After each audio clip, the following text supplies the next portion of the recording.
É uma satisfação enorme estar aqui. Eu vou dividir alguns conhecimentos que são importantes na manutenção da saúde mental, física e no equilíbrio mente-corpo. A primeira coisa é que, quando a gente vai pensar em termo evolutivo, a gente sabe que, desde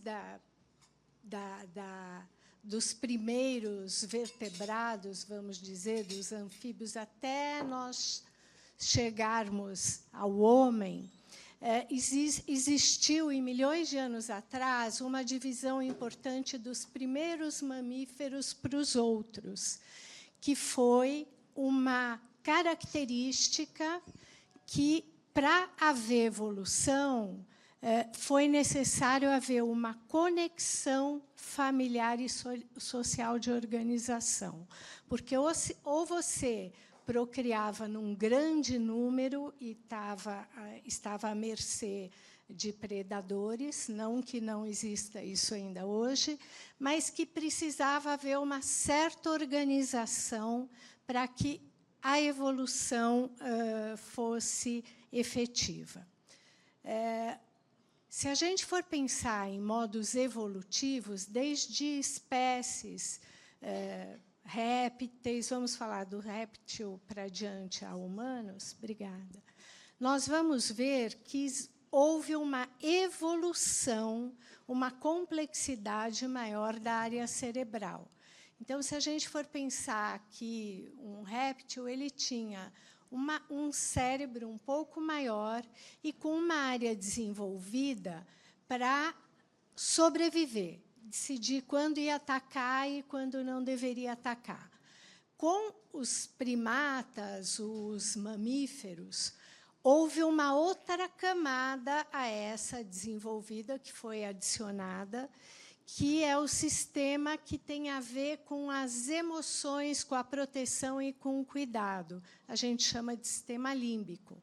Então, entrou um pouco de sentimento, cuidado com a espécie e tudo mais. Até chegar no humano, que ganhou uma camada a mais, que a gente chama de neocórtex, e que, principalmente, essa zona anterior é a que nos distingue de outros animais, inclusive sencientes, que percebem a sua existência, que é de você apreciar coisas abstratas, ter uma sensibilidade para a música, para poema, e de reagir de uma maneira não apenas instintiva, eu acho que aqui a gente até está no lugar certo, de tomar decisões justas e aplicáveis a cada situação.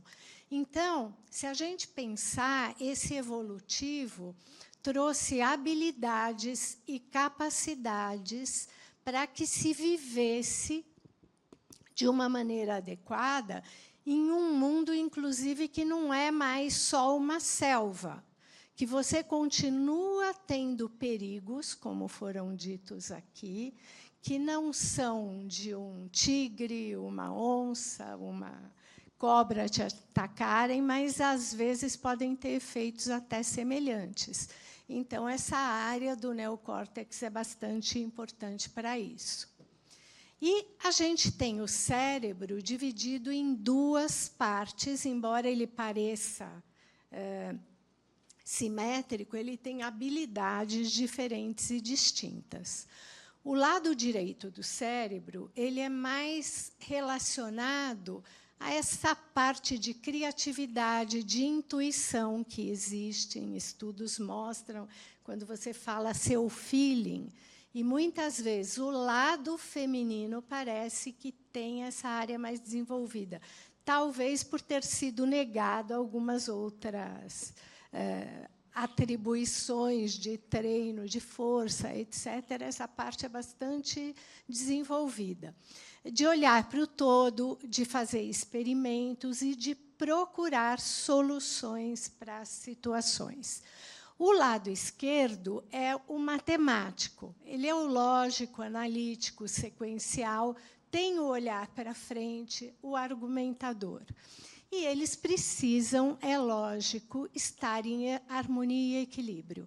Hoje se sabe que muitas patologias, que muitos distúrbios estão em desequilíbrios das duas partes e existem terapias que equilibram os dois lados e a pessoa passa a ter uma vida um pouco melhor ou mais equilibrada. Mas, para chegar nessa parte cerebral, a gente tem um contato dessa parte superior do cérebro com funções automáticas do corpo. Por exemplo, agora eu estou falando, estou respirando. Eu não estou pensando, eu vou inspirar e vou expirar. Eu faço isso de maneira automática. Meu estômago está funcionando, estão sendo liberados hormônios, cortisol, que eu vou ficar mais atenta, ocitocina, que eu vou ficar mais calma. Mas isso está ocorrendo dinamicamente o tempo todo, de maneira automática. Existe uma conexão entre a parte cerebral, a consciente e a inconsciente, das funções do corpo. E nós temos sistemas. E não sei se já ouviram falar, mas tem o tal do sistema simpático, o sistema parasimpático. Quando a gente está mais calmo, é o sistema parasimpático, que conscientemente que está dominando.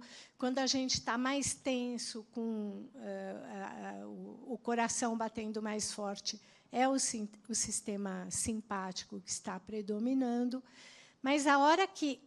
E a gente tem ordens que vão do cérebro para o nosso neocórtex, do cérebro para o corpo todo, e a gente tem informação do corpo todo para o cérebro.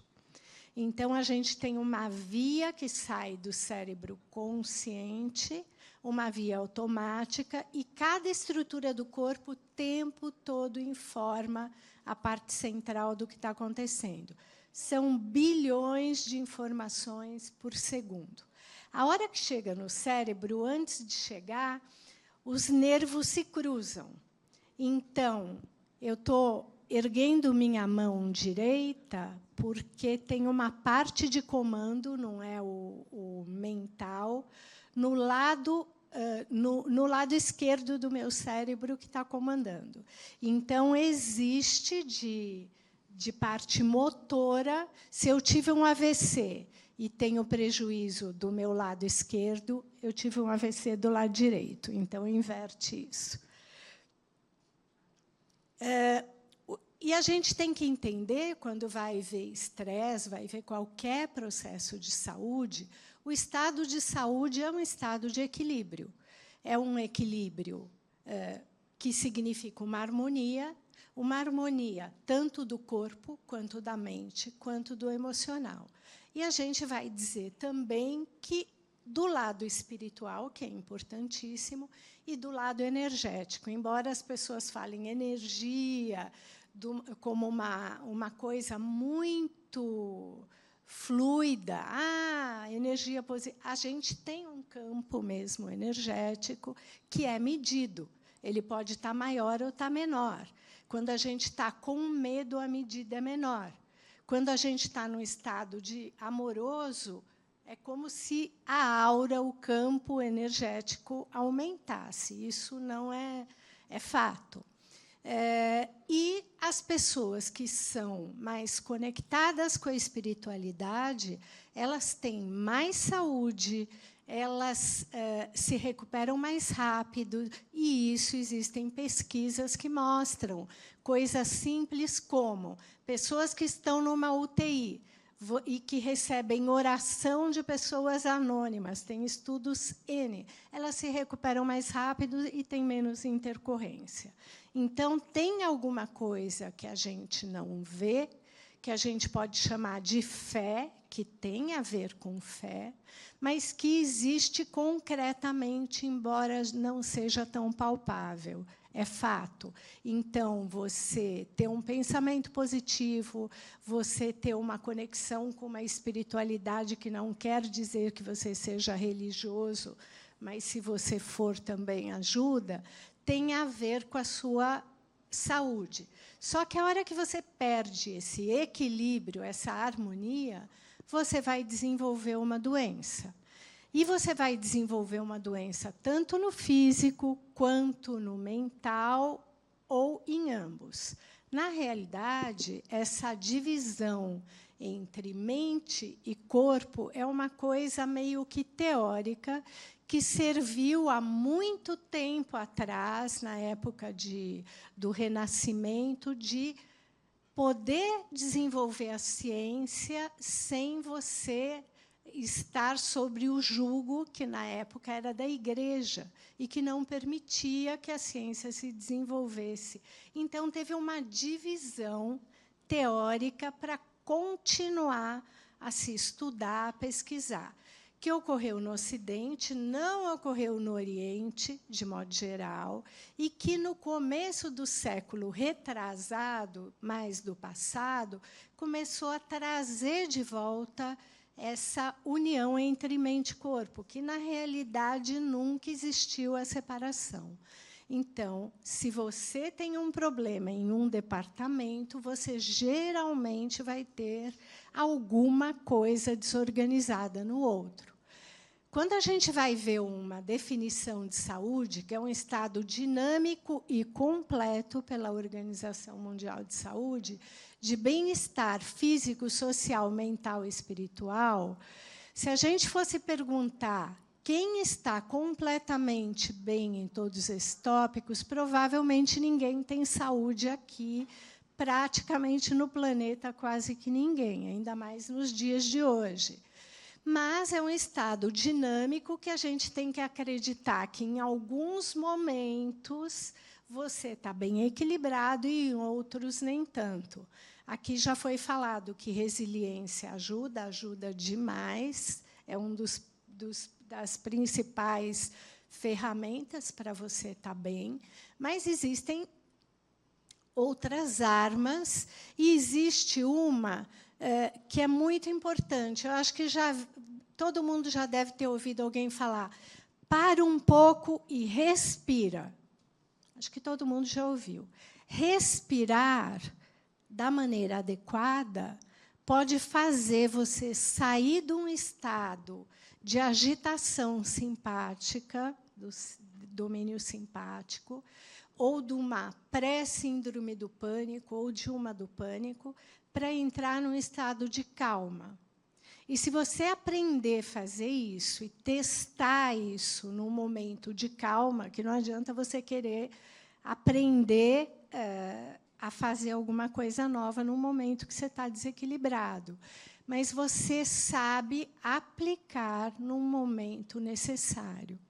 E o que é importante? É importante aprender a respirar conscientemente, de modos que, eu vou dar um spoiler aqui, inspirar de uma maneira que mulher não gosta de inspirar. Mexer o diafragma, o que divide o tórax do abdômen. Mulher quer estar sempre sem barriga, então respira só com a parte alta, só uma respiração torácica. Mas nós deveríamos inspirar profundamente, de modo que inspirou, o abdômen também distende. Se você inspirou profundamente em 3 segundos, você vai tentar manter o dobro do ar no pulmão. Então, inspirou em 3 segundos, prende do jeito que está, sem soltar o ar, 6, e solta o ar em 6 segundos também. Ali, a exalação, com o dobro de tempo da inspiração, depois do terceiro movimento, aciona automaticamente aquele sistema que deixa você mais calmo. Ativa automaticamente o parasimpático. Se conseguir, mantém 3. Então, isso tem que ser treinado, mas é um treinamento fácil, é de graça. Inspirou em 3, mantém 6, expira em 6. Se conseguir manter mais 3 antes de expirar, faz isso novamente. Fazer isso 3 vezes. No momento que haja uma tensão muito grande, parece que vira a chave. E isso é muito fácil ser feito quando você treina, né? E não é um treinamento que precise muito tempo, né? Vou inspirar, vou manter, vou expirar. Outra coisa importante, prático, é que você tem que fazer pequenas pausas ao longo do dia, parar e se olhar. Parece que é tão banal, né? Você está no meio de uma correria, para, respira, esfrega as mãos uma na outra, ficou meio quentinho, põe nos olhos. Isso automaticamente liga um sistema de você recomeçar de uma maneira melhor. Então, ajuda muito. Então, não é ter saúde não é apenas você não ter doença. E você tem que entender a pessoa como um todo para saber se ela está bem ou não. Só que é meio complexo isso, porque, como todo mundo falou, não é fácil para ninguém, às vezes é muito difícil para outras pessoas, condições socioeconômicas, cultural, ambiental. Aí entra alimento, educação, condição de trabalho, se você tem saneamento básico, rede social. Ninguém consegue ter saúde se não se conectar com um outro, nem que esse outro seja seu pet, tá? Mas é necessário. E você saber sua idade, o gênero e o que você herdou. Porque existe uma história de falar: minha família morre do coração, minha família eu herdei gene do câncer, eu herdei muita saúde. A gente herda coisas boas, coisas ruins, mas tem muita coisa no nosso código genético que nem que a gente vivesse 10 vezes mais, iam ser manifestas. E a manifestação de algumas coisas que a gente herdou, que está nesse pacote, elas podem ser mantidas apagadinhas, e tem boas que a gente pode fazer elas florescerem, elas se expressarem. E tem uma parte disso que depende da nossa atitude. Então, até um tempo atrás, eu acho que até uns 10 anos atrás, talvez, a gente pegava e falava assim: eu herdei tal coisa, e achava que você ou tinha tirado o bilhete, a sorte grande, ou você estava condenado a ter um problema. Isso ocorre muito raramente nos extremos. Existem algumas doenças mesmo que são muito prevalentes, mas é a minoria. Uma parte maior delas tem a ver com escolhas que a gente faz. Então, isso é importante a gente entender. Então, todos nós temos... Existe uma ciência agora que chama expossoma, que é de exposição.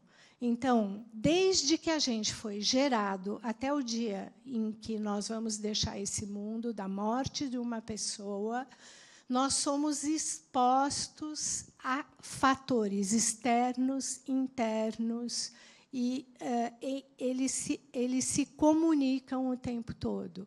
Então, não adianta você falar: olha, eu estou numa casa maravilhosa, tal, e aqui eu estou... Está tudo bem comigo, porque você vai sair, você vai respirar um ar poluído ou não, você vai ter contato com outras pessoas, a gente tem sorte. Imagina quem está na faixa de Gaza, no Afeganistão agora, quem está vivendo um momento de guerra. Então, querendo ou não, nós temos problemas, muitos, mas nós temos sorte perto do que a gente tem visto hoje mundialmente. E os que estão nessa sala, com certeza, têm uma condição melhor do que muitos que não estão só tendo tempo para sobreviver. Então, nós temos o nosso genoma pessoal, código genético, isso recebemos herdado, mas nós temos o nosso estilo de vida e o meio ambiente que também vai interagir com esse genoma. Além disso, nós temos os equilíbrios e desequilíbrios da rede como um todo e sistema biológico. E tudo isso vai determinar o que acontece com a gente, o que a gente é. Não é um sistema fechado, é um sistema dinâmico. Então, externo, que radiação, alimento, doença, dieta, agora farmacogenômica, e está interagindo com todos nós aqui. A gente pode não ter consciência, mas tem uma antena de celular, se o ar está ruim, se tem um gás tóxico, se tem uma pessoa tóxica, que existem também. Então, tem trabalhos que mostram isso. Interno, se o nosso metabolismo está ok, o nosso corpo, se a gente tem aquele problema de ATM, que todo mundo fala, range dente, tem a ver com tensão, se a gente teve muita doença. Então, isso aqui eu não quero fazer uma área médica, mas todo mundo deve ter ouvido falar que nós temos os nossos genes. Isso aqui é o modelo de um cromossomo, e ele é embrulhadinho. A gente tem muitas, cada célula do nosso corpo, tirando as de reprodução, tem 23 pares ou 46 cromossomos. Olha o milagre aí. Se a gente for desfiar a média, um deles, a gente tem 46 numa célula, eles têm quase que 1 metro de comprimento. Então, já não dá para a gente imaginar isso na lógica. Eu fico imaginando, de vez em quando, cada vez que eu falo, não, não dá.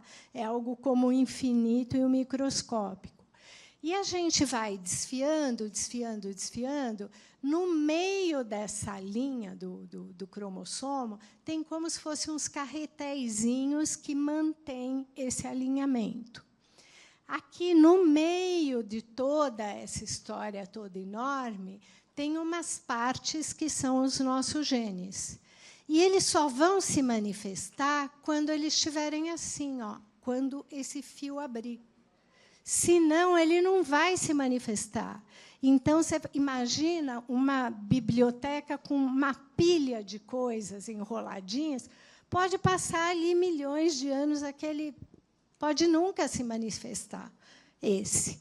Só que, se ele estiver dessa maneira, vem alguns outros agentes químicos, interage, chave e fechadura, e você tem uma resposta.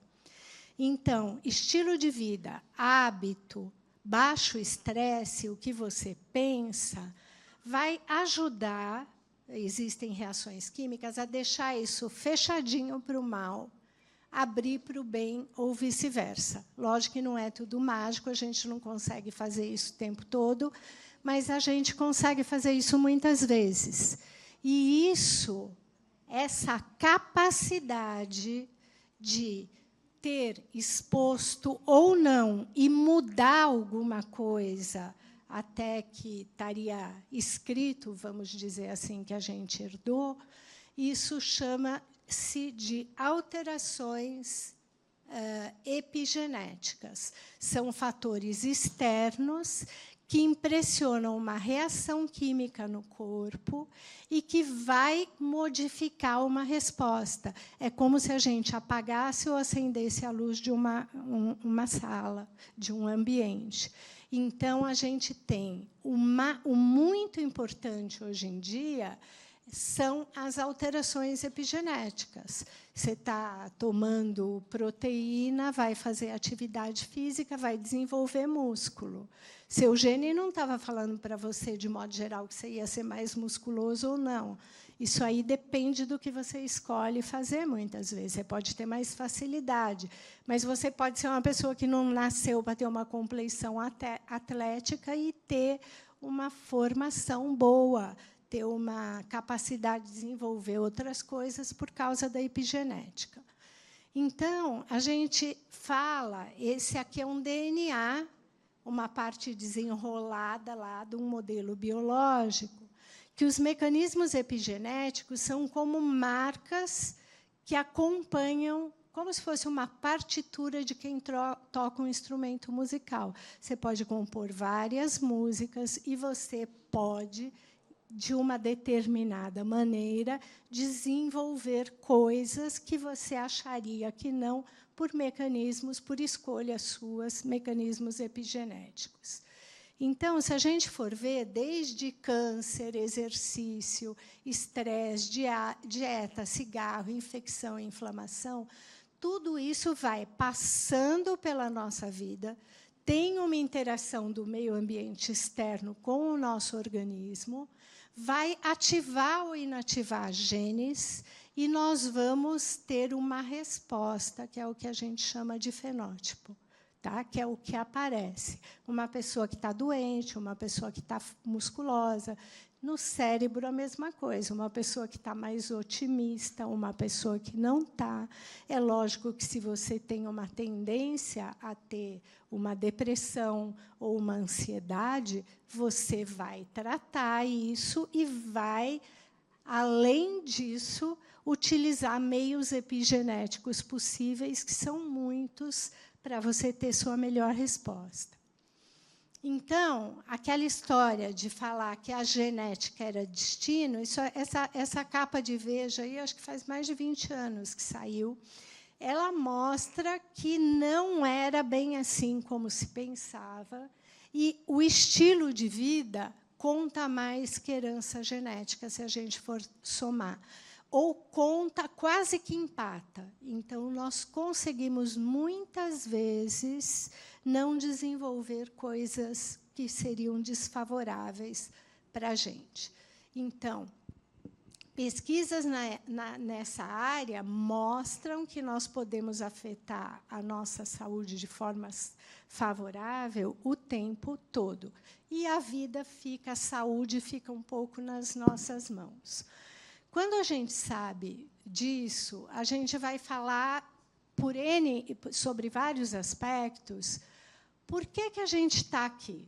A gente está aqui por quê? Vai ter gente que vai falar por causa de Deus, outras vão falar porque a gente está aqui, teoria evolucional, outros vão falar, não tenho a menor ideia, mas já que eu estou aqui, vamos em frente, já que estamos aqui, vamos em frente da melhor maneira.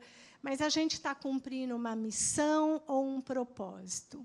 A missão, eu não sei, é um pouco filosófica, a gente tem missão dentro das áreas que a gente está atuando. Mas, com certeza, o propósito do ser humano é ser feliz. Isso não interessa se você está na área da psicologia, se você está abordando religião, todo ser humano procura ser feliz. Todo. Mesmo que está agindo da maneira mais absurda, mais bizarra, o que é feliz para ele é a autossatisfação. E, às vezes, ele acha que não interessa como atingir. Então, teoricamente, a gente deveria viver com essa fisionomia aqui dessa criança que está na maior felicidade. E, né, a gente tem que ter uma aspiração de ter um bem-estar físico, mental e social o tempo todo, desde que possível. É interessante a gente fazer uma rápida reflexão, que é o modo que a gente... Qual a cosmovisão que nós temos? Se a gente perguntar isso, muita gente vai falar que cosmovisão é o jeito que a gente vê a vida, o que a gente acredita. Mas, antes, é bom a gente pensar que cada um de nós é uma pessoa entre, agora um pouquinho mais, né, de 7 bilhões de outras pessoas, que a gente está no planeta Terra, entre outros 8 planetas, que tem hora que é 7, tem hora que é 9, né, entra, sai planeta, do planeta solar, do sistema solar, que a gente está numa galáxia com mais de 250 bilhões de planetas, e que a gente está num universo que agora já mostrou que parece que o conceito que a gente tinha de universo não é só um, que tem entre mais de 2 trilhões de outras galáxias, com aquele bando de planeta... Opa, eu estou indo para frente, para trás. Que tem uma galáxia, e a nossa não é a maior. Então, o que será que é cada um de nós? Será que nós somos tão importantes como a gente, às vezes, julga? Ou tão desimportante quanto outros julgam? É importante a gente fazer essa reflexão, né? Então, qual a nossa concepção do mundo? De vez em quando, é bom parar e pensar, repensar esses valores e se ressituar nesse planeta, né? E, quando a gente está fazendo isso, quando a gente está fazendo um trabalho, ou quando a gente está querendo ter saúde física ou mental, e quando a gente está querendo ser a melhor pessoa possível, a gente tenta ir além do que do conhecimento que a gente tem, do estado que a gente está, e isso chama transcender, que é expandir nosso ser para além da experiência cotidiana, para a gente atingir novas perspectivas e ter um novo sentido para a vida.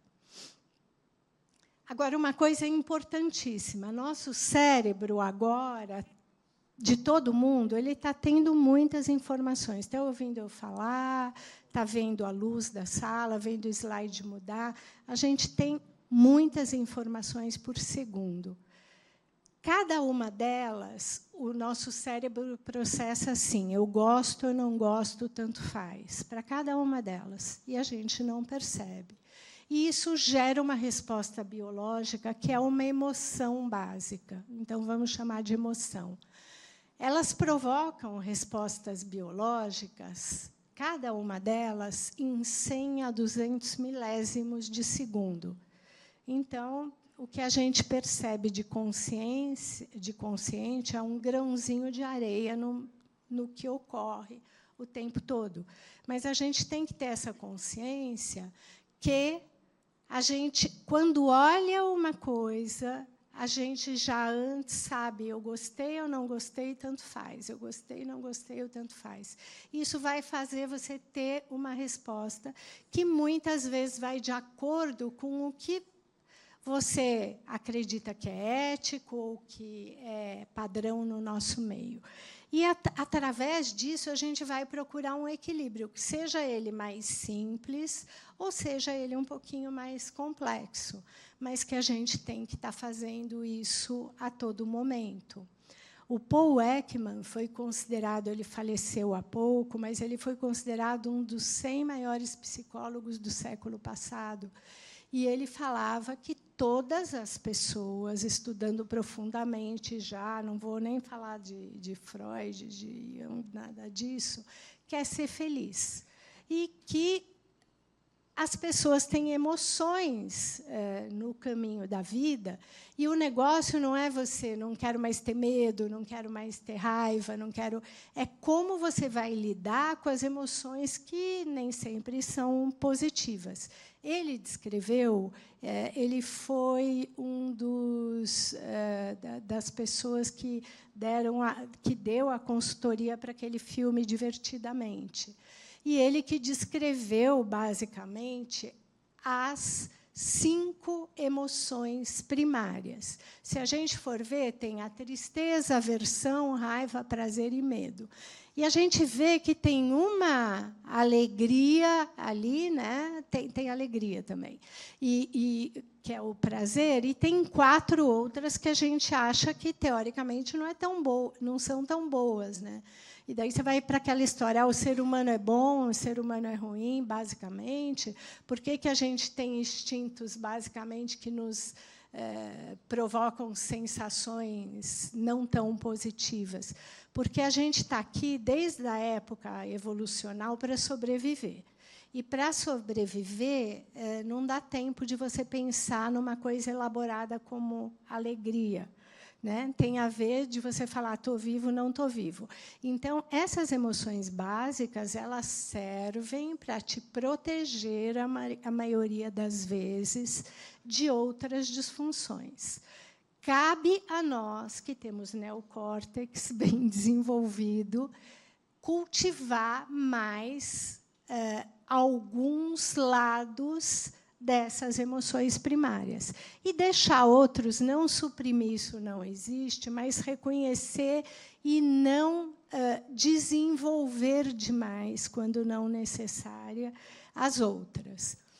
Então, essas são as básicas. A gente vai ver que a alegria e o prazer têm várias outras subdivisões, são inúmeras. Cada uma delas, do menos para o mais, tem uma importância, uma interação e uma explicação. A mesma coisa aqui com a tristeza, que tem várias formas de manifestação, inclusive a que você vai falar que você fica resignado e não faz mais nada para mudar, que acaba virando um estado depressivo. Mas, entre todas as emoções, a pior no sentido das pessoas, tirando a alegria, querem ficar livres dela, e a que traz mais consequência, é a raiva. E a gente, muitas vezes, sente raiva. Às vezes, a gente nomeia a raiva de uma maneira inadequada. Porque, geralmente, quem sente raiva o tempo todo, ela vem com medo, vem com aversão, que é nojo, vem com culpa, vem com tristeza. Por quê? Porque você feriu alguém emocionalmente e você perdeu o controle. Ou por você magoar um outro, ou por auto-orgulho, você se sente muito mal quando a raiva é prevalente na sua vida. As emoções, então, elas podem ser construtivas ou destrutivas. E a gente pergunta, qual emoção, qual tipo de sentimento você vai querer desenvolver? Tem uma parte que depende da gente, porque existe um quadro que, quando a gente reage mais ou menos igual para situações repetitivas que parecem que são diferentes. Então, se alguém te irrita com alguma coisa, você vai ter uma resposta, vai ter um gatilho que vai fazer você ter aquela resposta, mas, se você for escrevendo, você vai ver que você reage muito parecido para o mesmo tipo de provocação. E que essa resposta é uma resposta instintiva, muitas vezes, se é para um sentimento negativo. E nós, que temos a capacidade de ter esse neocórtex e pensar, existem técnicas para você passar a responder de maneira diferente. Você percebe aquele gatilho, fala, aquela pessoa vai me provocar, eu vou ficar irritada, eu vou gritar, ou vou fazer isso. Aí você já percebe aquilo, fala assim, não, de uma outra vez eu vou agir diferente. E você começa a organizar seu cérebro para não se afetar daquela maneira com que você reagia por impulso, e você começa a responder de modo diferente. Para cada ação negativa, seu cérebro precisa de 8 positivas para anular aquela. Então, é muito mais difícil você superar um trauma ou uma situação difícil se você não se ajudar. Então, alguém veio e falou uma coisa para você que você ficou magoado. Se isso é num casamento, se é a mulher para o marido ou o marido para a mulher, não adianta ganhar flor uma vez. Tinha que ganhar flor 8 vezes para você pegar e falar, aquilo não ocorreu, tá bom, vamos começar de novo.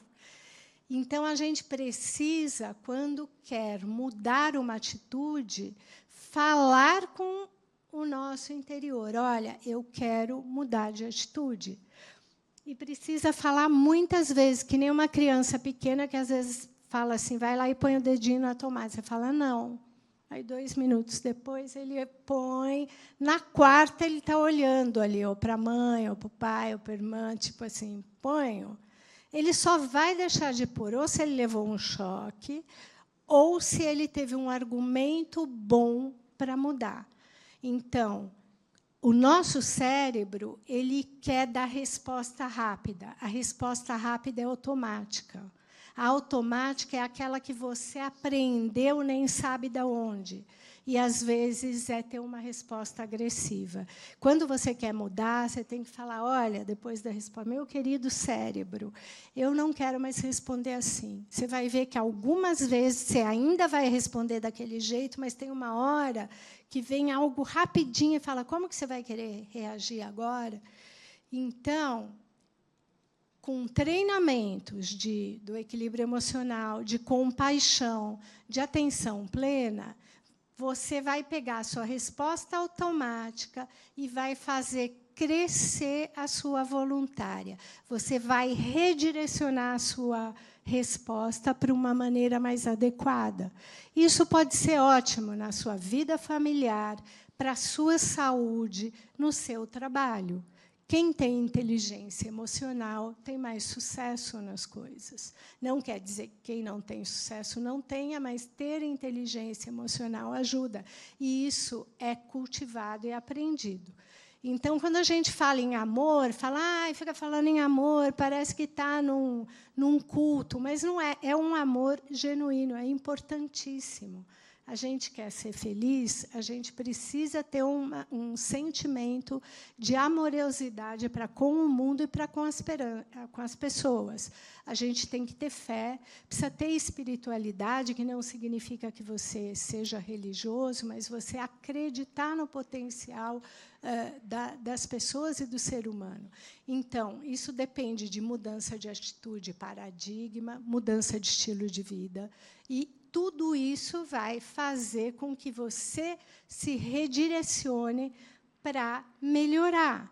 Porque, no final das contas, o que a gente deve fazer ao longo da vida é sair daqui um pouco melhor do que você entrou. Você pode sair anos-luz melhor, mas a gente tem que sair pelo menos um pouco, né? Ou, pelo menos, não piorar. Então, a gente procura a felicidade. Existem 2 tipos de felicidade. Essa genuína, que a gente chama de eudaimonia, que ela não depende de estímulo externo. É um pouco o que você tem de interior. É a satisfação de você expressar qualidades. Você não cansa. Quanto mais você desenvolve, mais você vai sentir bem, mas você não precisa de recompensa o tempo todo. Então, você veja aqui essa imagem, a menininha pequenininha viu alguém chorando na televisão, ela foi com um lencinho enxugar, é uma coisa dela. Ela sentiu compaixão por aquela pessoa que está sofrendo. Essas pessoas que alimentam os monges aqui, ou que fazem caridade, muitas estão fazendo porque acham que é uma missão delas, que elas se sentem bem fazendo isso. Então, isso traz uma satisfação genuína. Essa felicidade não esgota. Ela não vai virar que nem uma bolsa que você comprou e falar, o iPhone, saiu um outro modelo, o meu está desatualizado, o meu carro está velho. Então, a gente sempre, para ter um grau de satisfação, felicidade e baixo estresse, a gente tem que desenvolver a genuína. Você pode até, ela não diminui à medida que ter a felicidade hedônica, que é a alegria, o prazer com coisas que você pode comprar, um carro novo, uma viagem, se alimentar. Tem coisas que são básicas, e cuidar da saúde e tal. Só que esta não pode ser a única fonte de felicidade. E, se ela for, você tem que ter felicidade de baixo tamanho, médio e grande, porque, senão, você sempre vai ser infeliz e achar que você não é igual ao mega milionário, ou a pessoa X, a pessoa Y. Então, é muito importante que você tenha um grau da hedônica, mas você desenvolva a eudaimônica, porque, senão, essa diminui com o uso. O que você tem, depois de um mês, você pega e já não tem mais, e vai falar agora, eu só vou ser feliz se eu tiver não sei o quê, eu só vou ser feliz se eu tiver ou mais não sei o quê. Quem faz esse controle para a gente, ou controlar o meu estado emocional? O principal é esse nervo enorme, que chama nervo vago. Tá? Ele é o maior nervo do corpo. E ele era conhecido só como um nervo responsável por respostas automáticas. E passou muito tempo assim. Então, só que foi descoberto que ele tem uma parte posterior que segue quase que o caminho da coluna e vai para os órgãos, mas ele tem uma subdivisão para frente, que a gente chama de mais moderno, nervo vago inteligente, que conecta o cérebro, o coração, basicamente, um pouquinho o pulmão. E é esse que a gente, sabendo respirar, ou tendo gratidão, ou tendo compaixão, você desenvolve. Ele nasce pré-pronto nas pessoas, mas ele vai ser desenvolvido se ele for treinado. Então, pensamentos de compaixão, modo que você respira, atenção plena, como você age, ele vai se desenvolver mais. E você vai sair, muitas vezes, de estados desfavoráveis e negativos por ativação dele.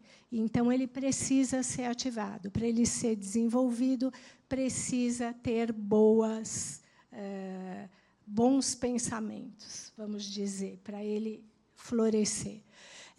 O nervo vago ele é tão importante que 20% dele sai do cérebro para os órgãos, 80% das vezes ele manda a resposta automática dos órgãos para o cérebro.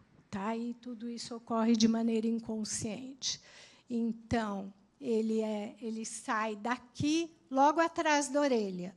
E esse ramo anterior vai até o coração. Então, a gente acreditava, até um tempo atrás, que no cérebro tinha neurônio e no coração tinha músculo cardíaco. Hoje, a gente sabe que no coração existem 40 mil neurônios. No coração, ninguém sabia. E eles são a conexão do cérebro-coração.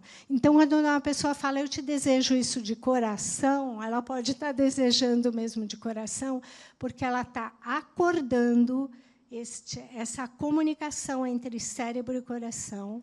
A hora que você está agitado, estressado, respirar da maneira certa, 3 vezes já acalma. Outra coisa, eu falei para vocês, desculpa, que o lado direito é esse lado mais, né, da criatividade, etc., e o esquerdo da lógica. Às vezes, só que eles são o oposto. Eu quero estimular meu lado direito do cérebro, eu estou precisando um pouquinho mais. Eu posso estar sentadinha aqui e dar obstruir o lado direito, porque daí eu vou estar respirando pelo esquerdo e vou estar estimulando o lado contrário, e vice-versa. Numa prova, você, às vezes, não acha a resposta para alguma coisa, você pega e leva mais oxigênio para o outro lado. É sempre o contrário. É possível fazer isso, e de uma maneira fácil. Né? Opa! Por que ele não está indo? Será que acabou a pilha? Daí eu vou aqui, né?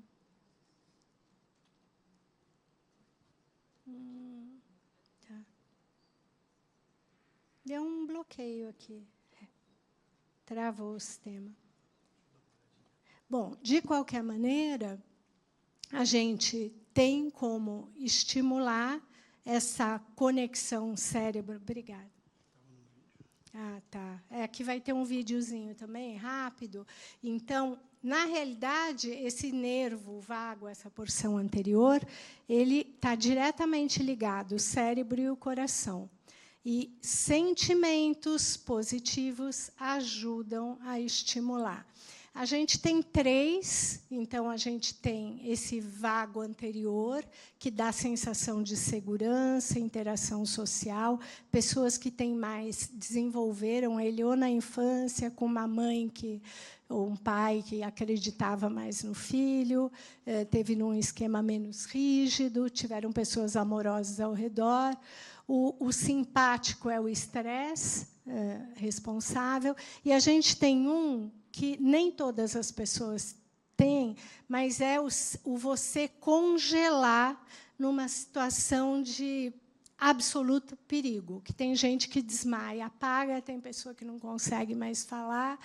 É uma imobilização. Também é dado, mas é quando você teve um estresse tão grande que ativou o simpático e aquele vago de trás, o primitivo, e os dois andam junto, dá um curto-circuito geral.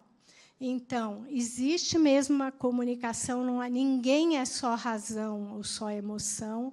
O ideal é o equilíbrio. Você pegar e acordar seus 40 mil neurônios do coração é maravilhoso. Existe essa possibilidade, e eu acho isso muito interessante, porque a gente sofre por antecipação, né? Eu, como médica, às vezes vejo muito que o paciente fala: nossa, foi isso? Eu imaginava que ia ser um horror, e a gente faz isso em tudo na vida, né? Então, ele fala: eu sou um homem velho, tive muitos problemas na vida, mas a maioria deles nunca aconteceram. Terceira coisa, o nosso cérebro não sabe o que é imaginação, muitas vezes, e o que aconteceu de verdade. Sabe o lado da consciência, mas o lado que vai deflagrar a resposta de cortisol, pressão alta, etc., o que você pensa também pode ter reação física, biológica. Então, a gente sempre, quando pode, deve ter pensamentos ou direcionar a mente para um lado positivo. Esta cientista, a Elizabeth Blackburn, ela foi uma das menos, hoje está aumentando a proporção, mas uma das poucas mulheres, e não é por capacidade, é por acesso, né, a gente falou disso, a ganhar o prêmio Nobel. E ela viu que aquele cromossomo que eu mostrei no comecinho, ou quando a gente envelhece, ou quando a gente fica doente, as pontinhas dele encolhem. O cromossomo vai ficando mais curto, que quer dizer que a gente está doente. Eu estou aqui contando o tempo, viu? Então, nas pesquisas dela, ela viu que a melhor coisa para a saúde física e mental é um estilo de vida virtuoso. Virtuoso, o que é importante de valor para cada pessoa. Se alimentar bem, ter lazer, cuidar da sua vida, é melhor do que qualquer outra coisa. A gente tem um estado que não é estar descansando de férias, mas é aquela pessoa que não tem energia para fazer nada. E daí você vai aumentando a oferta, o desafio. Você chega num nível que você está bem, você tem disposição para trabalhar, para fazer atividade física, tal. Se passar demais, você sai do eustresse e entra no distresse, que é patológico e é doentio. Então, a pior coisa que pode acontecer para uma pessoa é ela ficar com períodos longos, não leves e não controláveis de estresse, porque a gente precisa do estresse como estímulo para se adaptar, mas a gente não pode ter estresse crônico, aquela coisa que não resolve. Isto leva à doença. Você vai ter uma adaptação não sadia, não fisiológica. 60% a 90% de visita ao médico, a queixa é o estresse. A gente banaliza o estresse, mas o estresse, essa preocupação, essa essa motivação de uma situação desconfortável cronicamente não resolvida, ela causa tanto dolo ou tanta lesão orgânica quanto uma lesão física. E, às vezes, a emocional é pior. A gente fala, eu estou estressado, todo mundo está estressado. Precisa mudar isso. É que nem falar, todo mundo está com diabetes, todo mundo tem pressão alta. Não é todo mundo que tem pressão alta. Então, a grande doença da atualidade é o estresse crônico não resolvido, porque a gente banaliza e fala, todo mundo tem. Mas ele vai fazer com que a adaptação de sobreviver encontre uma resposta desfavorável, vira doença. Tá? E aí, entre as doenças, câncer, AVC, pressão alta, diabetes, obesidade, distúrbio da memória, depressão, e, inclusive, para quem tem geneticamente tendência a desenvolver demência, Alzheimer, Parkinson, e daí para diante. Então, a gente teve sensação de perigo, libera cortisol, que sem ele a gente não vive, não levanta da cama, mas, quando ele passa do limite, ele inibe funções de saúde. Então, cortisol a mais, ele é importante numa ameaça. Começa a sair fogo daqui. Onde é a porta de incêndio? Eu vou fugir? Entrou alguém com uma arma, eu vou abaixar, né, para tomar decisão, para se defender. Então, você tem que ficar alerta. Quando você está seguro, você libera ocitocina. Os dois são liberados pela mesma estrutura,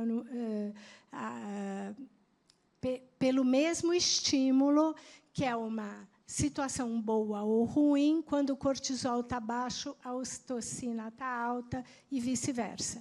Então, está passando uma situação ruim, pensar numa situação boa já ajuda a diminuir o cortisol em excesso. Aí você acalma e reconecta.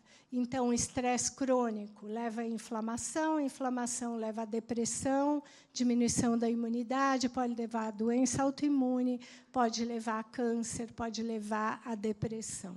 Então, a gente tem como tentar mexer nesse mecanismo antes que ele seja crônico. Então, aqui, insônia, perda de massa muscular, irritabilidade, todas essas doenças, tudo tem a ver com o estresse crônico persistente. Todo mundo tem estresse, está aqui no quietinho, tem o estresse, deveria voltar aqui para o quietinho, aparece outro e assim adiante. Quem consegue fazer isso está num estado que a gente chama de alostase, adaptação às mudanças. Essa é uma pessoa que tem resiliência.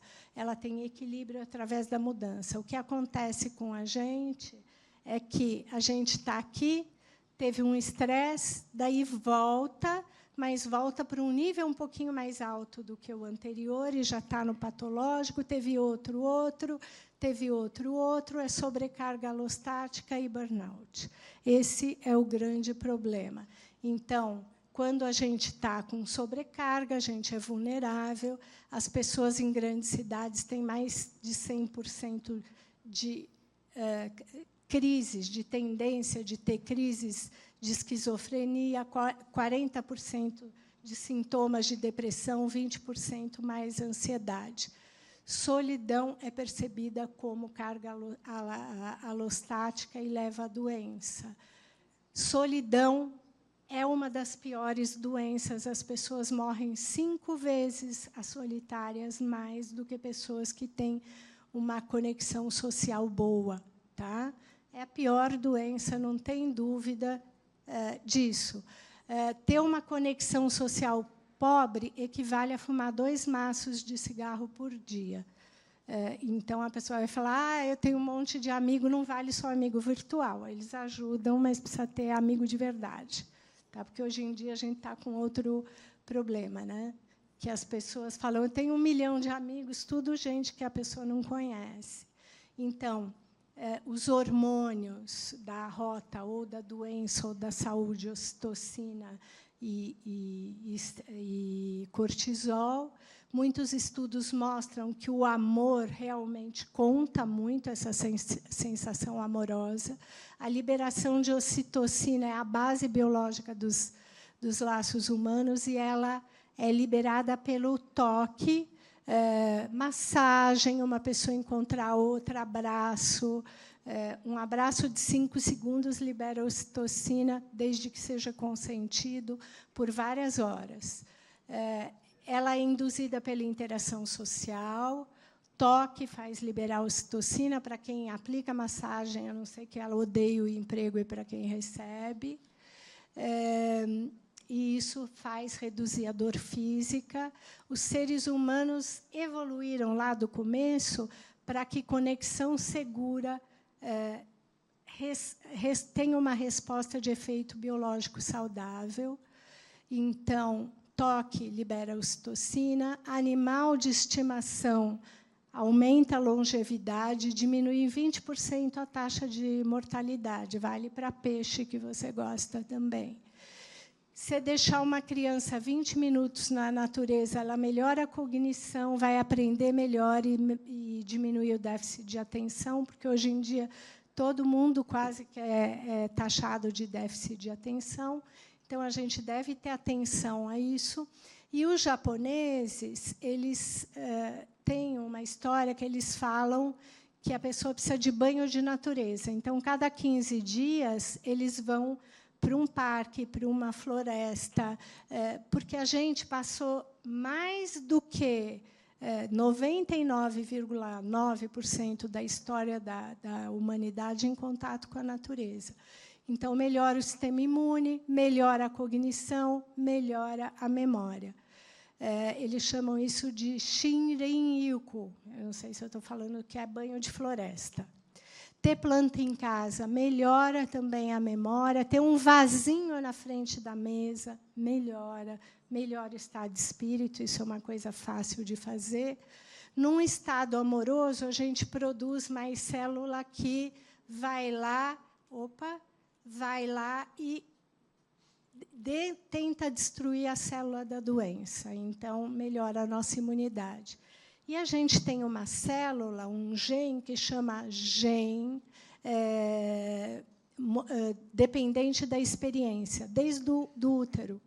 Então, conforme a gente está falando aqui, esse gene está vendo, o ambiente é bom, é ruim, ele já vai... o gene não, o ambiente está ok, eu estou feliz, não estou, ele vai determinar respostas. Então, é importante a gente saber que a gente devia estimular esse gene. Esse aqui é um trabalho, mais 5 minutos eu termino, que pegou 1 hora pessoas que meditavam e pediram experientes para elas fazerem uma sessão intensiva de um período. E eles dosaram inflamação de cada uma dessas pessoas. Inflamação é o vermelho. E outros fatores desfavoráveis, o azul. 1 hora depois da sessão, olha, tinha desaparecido quase toda a inflamação. 24 horas depois, mais ainda. Então, se a gente consegue fazer isso com uma atividade programada, de respirar 1h30, ou de fazer... Se você está fazendo isso sempre, olha aqui, isso aqui é a pessoa que ficou só no parque sem respirar, sem fazer nada. Essa aqui é uma enzima de inflamação. Depois sumiu a inflamação dessas pessoas em 1h30. Dura 24 horas. Então, a gente tem como fazer isso. Respirar certo leva a diminuição do estresse e a um estado que a gente chama de coerência cardíaca. Você sai dessa confusão deste lado e entra num estado ok. E é isso que a gente consegue fazendo a respiração certa. E aqui é uma medida de como são os campos magnéticos do corpo. Expande isso aqui. Existem vários meios de você conseguir isso, cada um pode escolher o seu, meditação, ayurveda, massagem, yoga, todos eles têm efeito positivo, cada um vê o seu, até medicação, suplemento. O que acontece? Você tem uma experiência melhor, afeta seu psicológico afeta a sua função fisiológica, a bioquímica celular, e a sua epigenética muda para uma maneira positiva. Existem inúmeras publicações que mostram que isso funciona, e a gente sabe atualmente em estudos que situações como rezar, abençoar, bênção, oração, reiki, qigong, cura à distância, melhoram e têm impacto à saúde. Tá? Então, pedir oração é bom, pedir bênção para quem vocês gostam, a pessoa ter uma boa palavra, impacta na sua saúde. O que é a felicidade, em último? Isso é um estudo genético. A fórmula para a felicidade e para a saúde é essa aqui.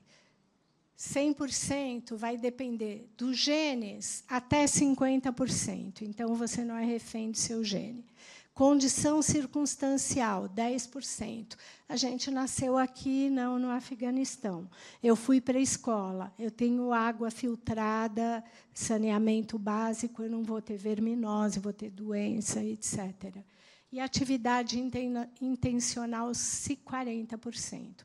Então, a gente é muito responsável e pode melhorar tanto o nosso estado mental quanto o nosso estado físico. Lembrar que empatia é um sentimento também desenvolvido, que você se coloca no lugar do outro, mas não precisa sentir a dor do outro, você precisa entender a dor do outro. E que simpatia é você virar e falar assim, ai, que pena, né, que você está nessa situação ruim, mas você pode ser simpático, dar um sorriso e ir embora. Mas a empatia, você interage. A simpatia pode ser empática ou pode ser só, eu sinto muito que você caiu no buraco, e sai e fala, eu não caí, e vai embora. Então, é importante ter empatia. Hoje, do que a gente sabe aquilo disso aqui. Tá? Então, a gente tem muito a saber, mas a gente sabe que o vago passa por aqui atrás da orelha, está vendo? Nessa partezinha aqui. Fazer massagem aqui, 10 movimentos de manhã, estimula esse vago bonzinho, já ajuda na saúde de todo mundo, é fácil, a mãozinha atrás da orelha e um movimento para baixo. A respiração, relaxar, 10 minutos de você se massagear, falando, eu não posso pagar ninguém. Você massageia seu braço, sua perna, seu rosto, seu vago, diminui o cortisol por 6 horas. Você vai ficar o dia inteiro bem, é de graça. Tá? Aí, gerenciamento, educação alimentar, tudo isso vai fazer com que você tenha uma vida melhor e mais saudável. E depende muito do modo que você vê a vida. Né? Tem gente que está chorando porque caiu 2 florzinhas num campo e tem gente que está celebrando uma flor no asfalto.